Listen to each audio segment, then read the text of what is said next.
दोस्तों नमस्कार, मैं हूं प्रमोद और आप देख रहे हैं इंग्लिश का फंडा। दोस्तों आज की वीडियो में हम टोटल 35 इंग्लिश वर्ड्स को कवर करेंगे। उम्मीद है आपको ये वीडियो अच्छी लगेगी। अच्छी लगे तो लाइक कर देना, अच्छी ना लगे तो डिसलाइक करना मत भूलना। चलिए प्यारे दोस्तों, आज की वीडियो की शुरुआत करते हैं। आज का पहला वर्ड है प्यारे दोस्तों लेथार्जिक। लेथार्जिक एक एडजेक्टिव होता है और इसका मतलब होता है वेरी टायर्ड एंड वीक, यानी बहुत ज़्यादा थका हुआ, बहुत ज़्यादा कमज़ोर, शक्तिहीन। इसके सिनोनिम्स हैं इनएक्टिव। इनएक्टिव का मतलब होता है निष्क्रिय। स्लगिश। स्लगिश का मतलब होता है सुस्त या ढीला ढाला। लाइफलेस। लाइफलेस का मतलब होता है निर्जीव या फिर लैंग्विड। लैंग्विड का मतलब होता है निस्तेज। इसको एग्जाम्पल के जरिए समझिए।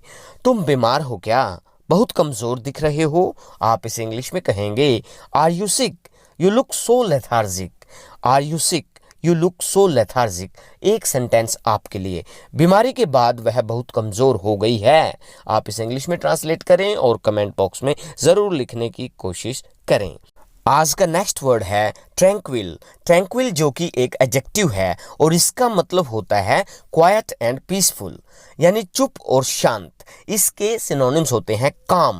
काम का मतलब होता है शांत। स्टिल। स्टिल का मतलब होता है स्थिर। सीरीन। सीरीन का मतलब होता है शांत या चुप। प्लेसिड। प्लेसिड का मतलब होता है शांत परंतु बहुत ज़्यादा जल्दी उत्तेजित होने वाला, प्लेसिड। या फिर रिपोजफुल। रिपोजफुल का मतलब होता है शांत। एग्जाम्पल देखिए, तुम्हें खुश और शांत दिमाग से सोना चाहिए। आप इसे कहेंगे you should sleep with a happy and tranquil mind. You should sleep with a happy and tranquil mind. एक एग्जाम्पल आपके लिए, खुश रहने के लिए शांत दिमाग होना चाहिए। आप इसे इंग्लिश में ट्रांसलेट करके कमेंट बॉक्स में ज़रूर लिख दें। आज का नेक्स्ट वर्ड है क्रिंज। क्रिंज जो कि एक वर्ब है और इसका मतलब होता है to move back from somebody or something because of fear, यानी किसी के डर की वजह से, किसी व्यक्ति या वस्तु के डर की वजह से पीछे हटना। और इसके सिनोनिम्स होते हैं कौवा। कौवा का मतलब होता है डर के मारे पीछे हटना। श्रिंक। श्रिंक का मतलब होता है सिकुड़ जाना, छोटा होना। या फिर रिकॉयल। रिकॉयल का मतलब होता है घबरा कर पीछे हटना। एग्जाम्पल देखिए, जब मैंने अपनी बाजू उठाई कुत्ता डर के मारे पीछे हट गया। आप इसे इंग्लिश में कहेंगे the dog cringed in terror when I raised my arm. The dog cringed in terror when I raised my arm. अब एक सेंटेंस आपके लिए। आओ देखें क्या वह डर के मारे पीछे हटेगा। आप इसे इंग्लिश में ट्रांसलेट करें और कमेंट बॉक्स में ज़रूर लिखने की कोशिश करें। आज का नेक्स्ट वर्ड है ओप्रोब्रियम। ओप्रोब्रियम एक नाउन होता है और इसका मतलब होता है हार्श क्रिटिसिज्म और सेंसुर, यानी घोर निंदा, बहुत गहरी निंदा या आलोचना। इसके सिनोनिम्स हैं विलिफिकेशन, जिसका मतलब होता है निंदा या बदनामी। या फिर विचुपिरेशन।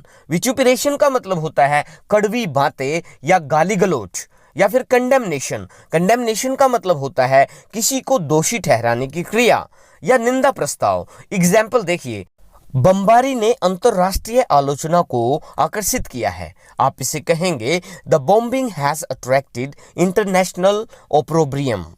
The bombing has attracted international opprobrium. एक और एग्जाम्पल देख लो, आतंकवाद का समर्थन करने वाले किसी भी देश को अंतरराष्ट्रीय निंदा का सामना करना पड़ेगा। आप इसे कहेंगे any country supporting terrorism would face international ओप्रोब्रियम।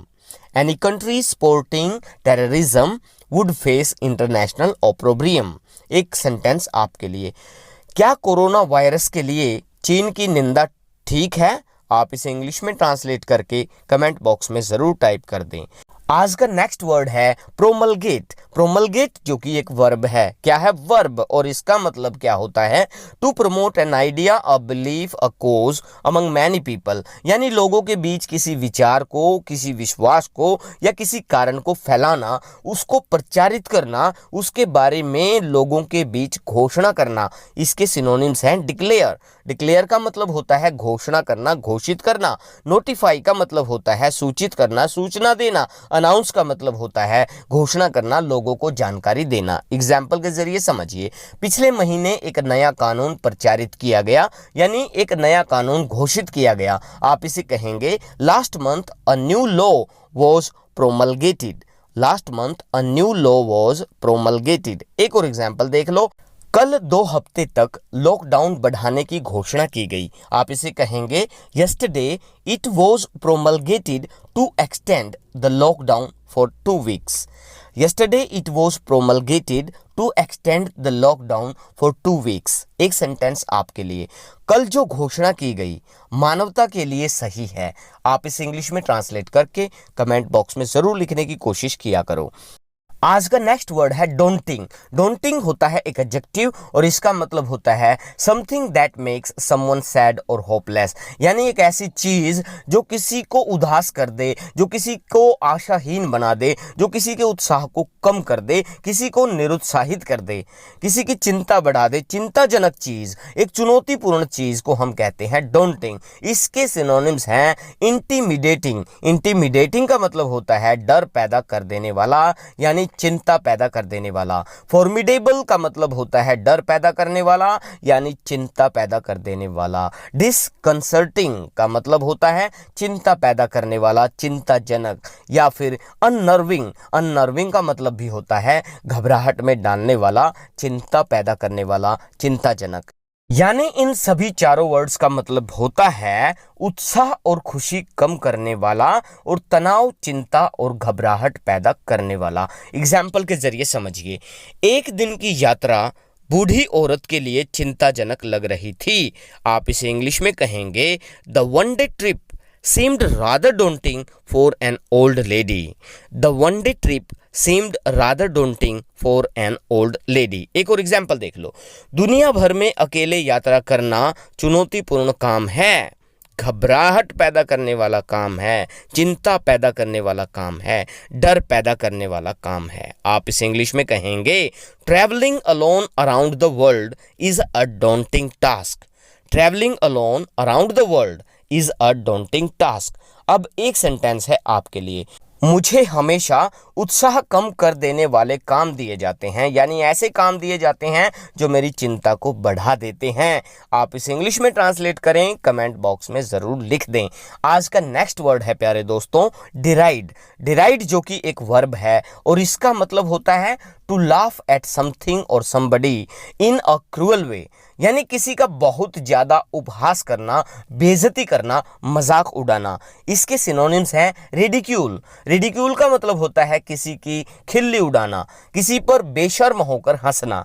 या फिर मॉक। मॉक का मतलब होता है मजाक उड़ाना। या फिर इंसल्ट। इंसल्ट का मतलब होता है बेइज्जती करना, किसी को बेकदर करना। एग्जाम्पल के जरिए समझिए, किसी का मजाक उड़ाना बहुत आसान है। आप इसे कहेंगे it's very easy to deride somebody. It's very easy to deride somebody. एक और एग्जाम्पल देख लो, तुम्हें मेरे हालातों का मजाक नहीं उड़ाना चाहिए। आप इसे इंग्लिश में कहेंगे you shouldn't deride my circumstances. You shouldn't deride my circumstances. आज का नेक्स्ट वर्ड है प्यारे दोस्तों रिपैट्रिएट। रिपैट्रिएट जो कि एक वर्ब होता है और इसका मतलब होता है to send or bring somebody back to his own country, यानी किसी व्यक्ति को उसके अपने देश में वापस भेजना या वापस बुलाना। इसके सिनोनिम्स हैं एक्स्ट्राडाइट। एक्स्ट्राडाइट का मतलब होता है किसी अपराधी को एक देश से दूसरे देश में भेजना। या फिर डिपोर्ट। डिपोर्ट का मतलब होता है किसी को देश छोड़ने के लिए बाध्य करना। इसको एग्जाम्पल के जरिए समझते हैं, भारत ने कई अप्रवासियों को उनके घर वापस भेज दिया। आप इसे इंग्लिश में कहेंगे India repatriated several immigrants to their homelands. India repatriated several immigrants to their homelands. आज के लिए इतना ही प्यारे दोस्तों, बहुत जल्द मिलते हैं नई वीडियो में नए इंटरेस्टिंग टॉपिक के साथ। उम्मीद है आपको ये वीडियो अच्छी लगी होगी। अच्छी लगी हो थोड़ी सी भी तो लाइक ज़रूर कर देना।